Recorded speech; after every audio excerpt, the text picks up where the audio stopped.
男人将自己的私生女带回了家，看到小女孩的肤色后，叔父和他的妻子都无比的震惊。Her mother is dead. I beg you, uncle, love her as I would were I here, and ensure that she is in receipt of all that is due to her as a child of mine. That is simply impossible. What is right can never be impossible. She is black. She is my blood. But she is black. A detail you chose not to share with us. In a few hours, I am to captain a voyage to the Indies on a longitude experiment. After that, who knows? Do you have in mind my position, my reputation? Sir, I am the Lord Chief Justice. Have some sense of propriety, boy, and understand what it is you are asking. She is a mulatto.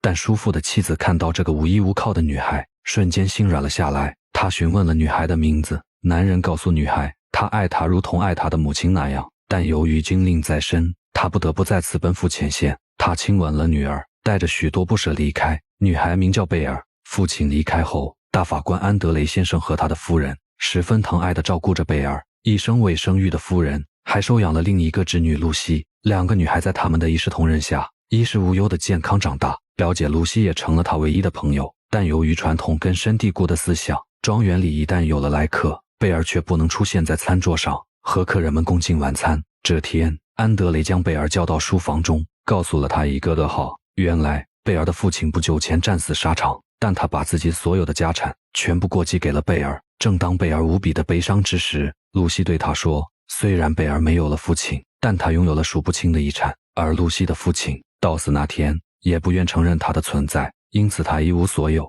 这天，安德雷在家中招待了菲尔曼公爵一家，餐厅烛光耀夜，露西愉快地和公爵家的大公子亨利交谈着，而贝尔只能独自坐在会客厅里。晚餐结束后，客人们陆续来到会客厅里。公爵夫人第一次看到贝尔，嘴里不禁念叨着 I had no idea she'd be so black. 安德雷却大方地介绍着贝尔。露西骄傲地对贝尔说道，公爵的大儿子亨利会继承他们家的大部分遗产，而他似乎对自己也十分感兴趣。另一边的亨利无比地歧视贝尔，但他的弟弟查理却认为贝尔很迷人。查理的目光一直游走在贝尔的身上。查理的母亲看着儿子不同寻常的模样，她慢慢走到查理的身旁，警告着他 You will refrain from any intercourse with the Negro. Fine. She is an heiress. Although exceptions can be made. It is said her father left her a rather vast fortune. I mean to say, if that is your inclination. She is rather soft on the eye. I have thought no further of it, Mamma. Where do you get your information? Her sister cousin has a rather fast tongue. 然而贝尔不知道的是，安德雷身边的一个名叫威廉的小助理一直在关注着他。威廉看他的眼神温润，没有丝毫的传统气势。他告诉贝尔，安德雷和他正在处理一个案子，就是闻名世界的桑格号事件。一轮船公司为了骗保，将船上的132名黑人残忍地杀害，并谎称是因为在航行途中缺乏淡水，导致那132名劳工染伤重疾身亡。贝尔听后十分的震惊。威廉并不相信这样的事实，他为那132个无辜的生命感到心痛。贝尔对着镜子看着自己的皮肤，想到刚才威廉的一番话，他忍不住的泪流满面。隔天，贝尔找到威廉，他拜托威廉一定要将真相公布于众。他期待着正义来临的那一天。当安德雷得知威廉将他们正在处理的案件告诉了贝尔后，安德雷愤怒不已，他当即决定解雇了威廉，并警告他不准靠近贝尔。威廉在离开之前对安德雷发出灵魂拷问，你最疼爱的宝贝养女，你却偷偷藏着不让她社交。我只是一个卑微的牧师之子，但是我觉得你不让她上桌用餐，让她长期保持封闭，你这样的做法和桑格号上那些只值30块的劳工们一样，你又高尚多少呢？正值青春年华的贝尔，虽然他身价不菲，但他黝黑的皮肤让他在任何场合都被排挤在外。安德雷也明白贝尔身份的尴尬，他非常的疼爱贝尔，但又十分的担心他的婚嫁问题。上流社会的人家不会娶她，卑贱的家庭又高攀不起，甚至安德雷都已经打算好，如果贝尔终身没嫁，他会把自己的庄园留给他来打理。不久，在菲尔曼公爵夫人的邀请下，露西和贝尔来到他们的庄园做客。查理一直对忧郁的贝尔十分感兴趣，对于这个备受争议的女孩，查理询问着父亲对贝尔的看法。菲尔曼公爵意味深长地回道，那得看他拥有多少遗产。有了父亲的支持，查理便对贝尔展开了猛烈的追求。可哥哥警告着查理，让他时刻注意自己的声誉。查理并没有理会哥哥。就在当晚，他迫不及待地向贝尔表达了他的爱意。就在他们欣赏浪漫的烟花之时，贝尔再次偶遇了约翰。这一幕刚好被露西看见。贝尔询问约翰桑格号一案的进展，并称如需任何帮助，他会义不容辞地支持约翰。1个月后，在得知贝尔拥有数额庞大的遗产后，查理郑重地向贝尔求了婚。贝尔也不想孤老终身，加上菲尔曼公爵一家社会地位显赫，也许有了这样的婚姻，贝尔的人生也会随之步入正轨。贝尔当场便答应了下来。另一边，贝尔也在时刻关注桑格号案件的进展。当他收集到出事的那艘船只在航行过程中经过了5个补给站时，淡水缺乏的理由便不攻自破。贝尔迫不及待地出门，想要将这样的证据交到约翰手中。经过车夫的多方打听，他们在一家咖啡馆里找到了约翰。然而城中并没有可去之处，他们就在马车上探讨起了案件。约翰被贝尔的勇敢和机智所感动，在送贝尔回家的路上，他们第一次畅聊了起来。贝尔不解，为何没有嫁妆和遗产的女人只能靠男人来提高自己的地位，而自己拥有财富，也有那么多的条例来约束自己。他答应了查理的求婚，并不是因为爱，而是终于有一个白人不嫌弃自己。他一时感动之下就答应了他。约翰突然显得有些落寞，他劝说贝尔，自己一生的幸福一定要再多去了解一下查理。在谈论结婚的事情，另一边的查理哥哥亨利一直不满弟弟的遮装婚事。他在一次外出游玩时，找到机会对着贝尔就是一顿羞辱。 You haven't snared my brother. Tell me, are you to share his dining room as well as his bed? Oh, Mr. James, your manners are as poor as your brother's finances. I have no further use for your impoverished cousin. Though she does make for rather amusing sport.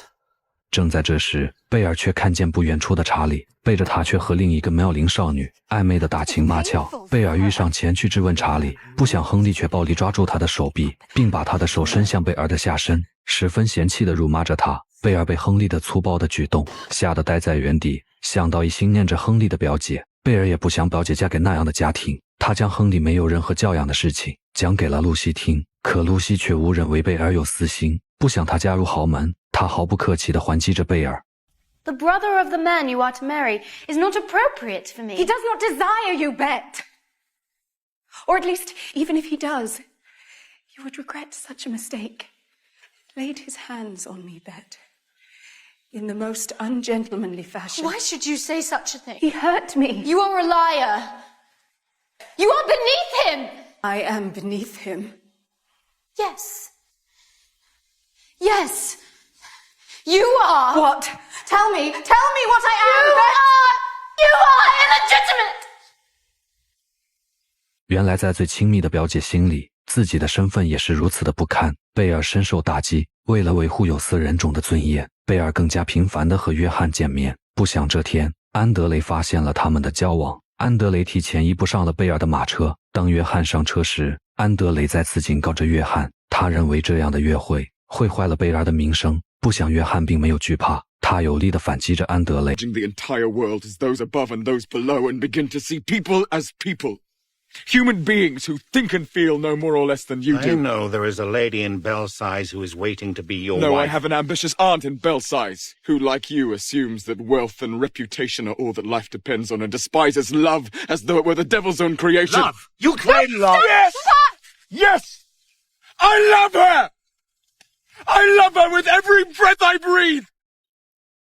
在争执过程中，约翰掷地有声地表达了自己对贝尔的爱。回到家的安德雷也在传统和不公正、灭绝人道的法律中苦恼。妻子的一番话让他陷入了深思。妻子说：“我们都在权贵中保全地位，却忽视了所有人类都应该是平等的。但是为了自己的地位，所有人都忘记了初心。我们视贝尔如己出，我们应该勇敢地为他们做出公正的判决。”隔天，贝尔便决定取消和查理的婚约。查理的母亲暴跳如雷，并再次用他的肤色攻击着他。然而贝尔却有力地反击道：“我的肤色并不是耻辱的事情，最让人耻辱的是，你们的毫无风度和实力，并没有真诚对待过身边的任何人。你们并不高人一等，我也不比你们低人一等。”看着勇敢的贝尔，安德雷瞬间放下一切包袱。在画师为贝尔和露西的画像中，本来贝尔是跪在露西身边的原著，安德雷让画师修改为他们平起平坐。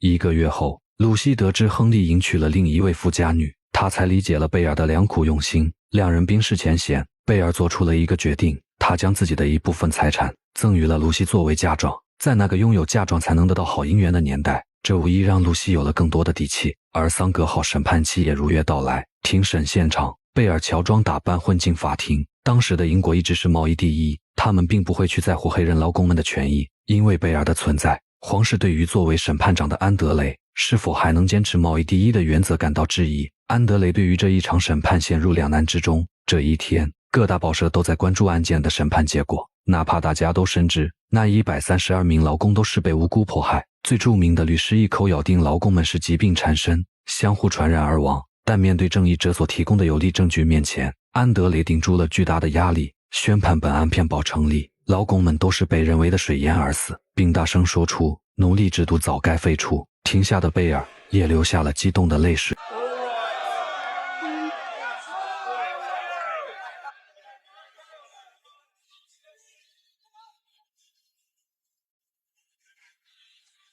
安德雷明白，只有约翰才是真诚对待贝尔的男人，他不再反对他们的交往，并重新收下约翰为徒。两个年轻人终于有情人终成眷属，他们为爱紧紧相拥，